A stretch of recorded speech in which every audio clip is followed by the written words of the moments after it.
물갈이입니다. 물갈이 기사 같이 보시죠. 이재명 떡잎 져야 새순 자란다. 공천 물갈이 공식화에 야당 술렁.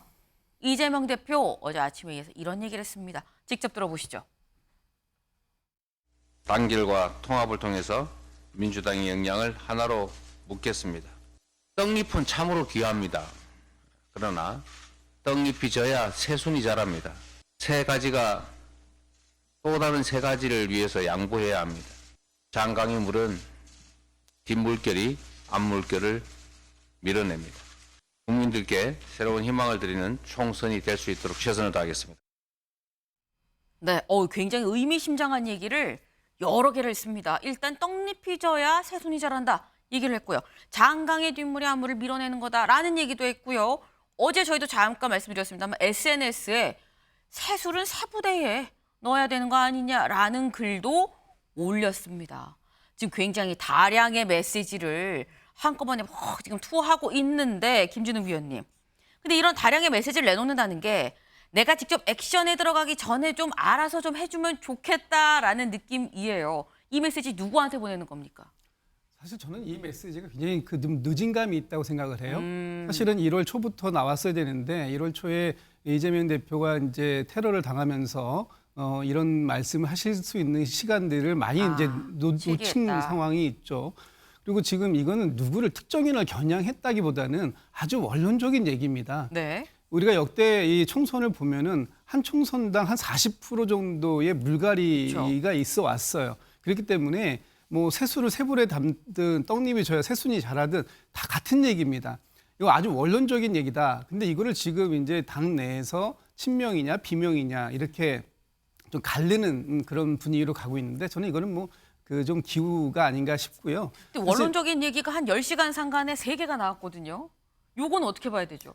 그만큼 지금 민주당이 좀 이제 바쁘다라고 이제 볼 수밖에 없는 거죠. 그러니까 이게 사실 1월부터 지금 이제 총선이 한 50여일밖에 안 남았어요. 그 총선을 감안하고 이 공천까지 감안해 보면 네. 앞으로 한 2, 3주 이내에 모든 것이 끝나야 되는 상황입니다. 그런데 1월부터 한 3주 정도 대표가 자리를 비우면서 사실 굉장히 지금 늦어져 있는 상황이거든요. 그리고 지금 이 문제는 선거구 획정도 안 됐어요. 그렇죠. 그러니까 여러 가지 문제가 다 겹쳐져 있기 때문에 그거를 순차적으로 풀어나가는 게 가장 좋긴 하겠지만 지금은 그런 순서를 가릴 수 있는 상황이 아니다. 그렇기 때문에 많은 메시지를 다량으로 투입하더라도 빨리 이 부분을 정리하고 가겠다. 이런 의지를 밝히신 거라고 봐야 될 것 같습니다. 총선이 얼마 안 남아서 갈 길이 바쁘다. 이 얘기 저 얘기 지금 메시지를 다량으로 내놓을 수밖에 없다라고 말씀을 하셨어요. 꼭 누구를 특정한 게 아니다라는 말씀을 하셨는데 다음 기사 보겠습니다. 조선일보입니다. 조선일보는 이렇게 얘기했어요. 이 새술은 새부대에 친명 전진 배치 시사다.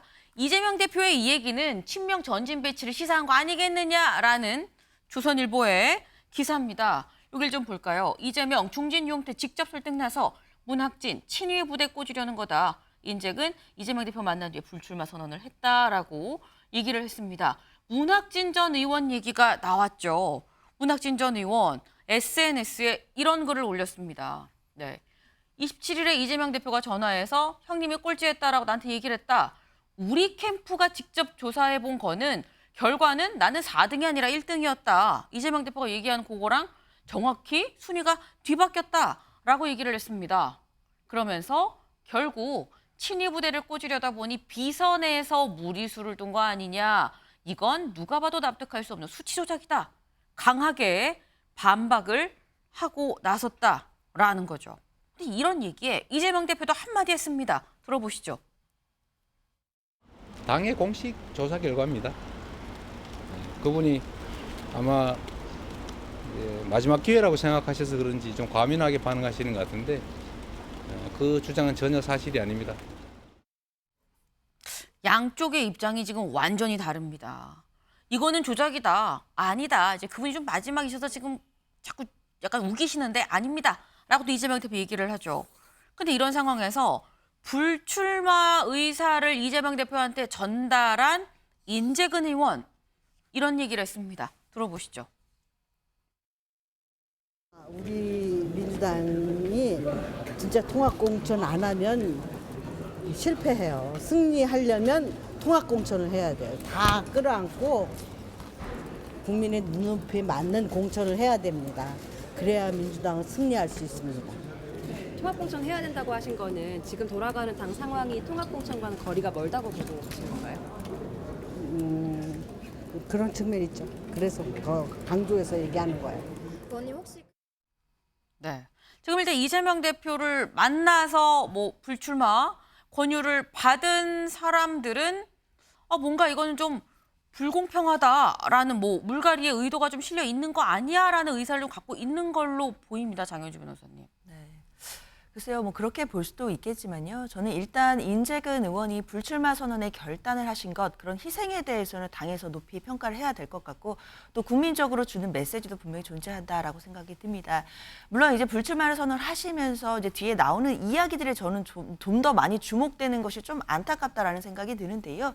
당연히 본인이 불출마하시면서 당의 공천에 대해서도 우려를 해줄 수 있는 것이고, 얼마든지 걱정하는 마음을 보여줄 수 있다라고 생각이 듭니다. 그 과정에서 뭐 통합공천을 해야 된다라는 말씀을 계속 강조해 주셨는데 당연히 당에서도 귀 기울여 들어야 되는 부분이라고 생각이 들고요. 공천 과정에서 여러 갈등이나 또 잡음들 나올 수 있지만 이것을 무마할 수 있는 가장 중요한 것은 결국 공정하게 공천하는 것이고 인재근 의원의 말씀처럼 통합공천을 하는 것이겠죠. 그렇기 때문에 당대표가 앞서 설 연휴에는 단합을 강조하고 이제는 새수른 세부대에 결국 혁신을 강조하고 있는 것인데 단합과 혁신 어떻게 본다면 그 두 가지를 한꺼번에 이루는 것이 굉장히 어려운 숙제일 수 있거든요. 그럼에도 지도부가 단합을 하면서도 또 통합을 하고 또 새로운 인물들을 받아들이는 과정에서 나올 수 있는 여러 가지 갈등들을 결국 리더십으로 차단하겠다라는 정무적 판단을 한 것으로 보이기 때문에 이런 과정에서 지도부와 대표의 결단을 조금 더 믿고 봐줘야 될 것 같습니다.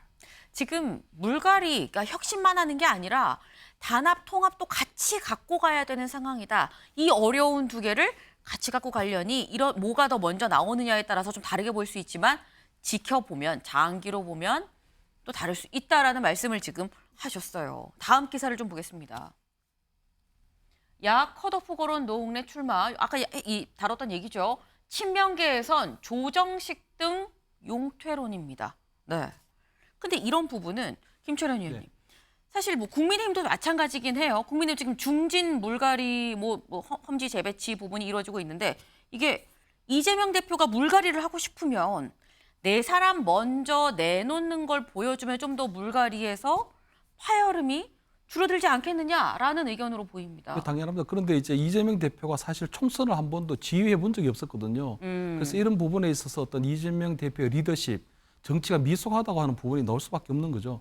사실 민주당에서는 이 뭐 이렇게 물갈이론이 좀 진작부터 시작됐어야 되는 부분이 있거든요. 네. 왜냐하면 21대 총선 때 너무 많은 현역 의원이 당선이 됐고 또 지난 지방선거에서는 너무 많은 단체장들이 떨어졌기 때문에 지역구 한정적인 지역구에 출마하려고 하는 사람들이 굉장히 많았거든요. 그렇기 때문에 내부적으로 압력이 폭발할 직전이었는데 이재명 대표가 좀 일찍 이런 어떤 분출구를 못 만들어준 부분이 있죠. 거기다가 지금 얼마 전에 윤영찬 의원이 당의 잔류를 선언하면서 총선 이후에 당권 도전하겠다.